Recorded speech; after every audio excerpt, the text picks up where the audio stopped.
ننګرهار او کونړ کې د زلزلې قربانیانو خدمت ته هر چا د خپل توان او وس مطابق اوږه ورکړه، خو تر ټولو زیات او نه ستړي کېدونکی خدمت یې پر تن د سپینې چپنې درلودونکو ډاکټرانو وکړ. د ننګرهار اوسیدونکی عبیدالله سیرت ننګرهار او کونړ کې د زلزلې له امله د رامنځته شوي غمیزې د قربانیانو په ځانګړي ډول د ژوبلو په درملنه کې د ننګرهار سیمه ییز روغتون د ډاکټرانو او نورو طبي پرسونل خدمتونه نه هیریدونکي او د یو آخر زلزله شدیده که در ولایت کونړ و بالخصوص در بعض مناطق جلال آباد به وقوع پیوست،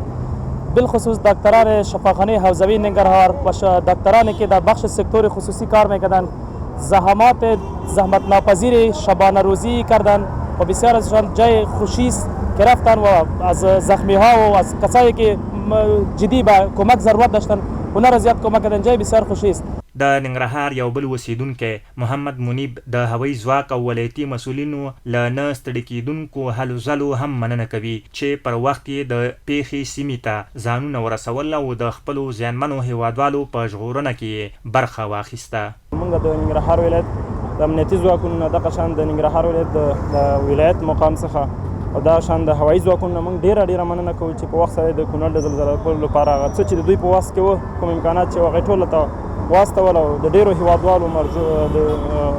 مرګ وژغورل. همدارنګه محمد نعیم په ټولو شتمنو او ملي سوداګرو غږ کوي چې په رامنځته شویو سختو حالاتو کې د خپلو هغو هیوادوالو ترڅنګ ودرېږي او مرستې ورسره وکړي چې هر څه یې بایللي دي. خلکو ته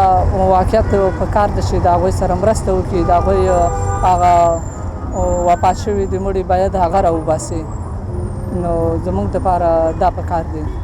او هغه مالدار خلکو چې باید هغوی سره مرسته وکول شي په همدغه ورځ. بالکل ننګرهار او کونړ کې د ویجاړونکې زلزلې ټپیانو د درملنې په برخه کې د ننګرهار ولسونه د دې ولایت سیمه ییز روغتون د ډاکټرانو او خصوصي سکتور روغتیاپالو نه ستړي کېدونکو منډو ترړو قدرداني او ستاینه کوي. د خپلو ولسونو لپاره ورته د لا ښه خدمت غوښتنه کوي.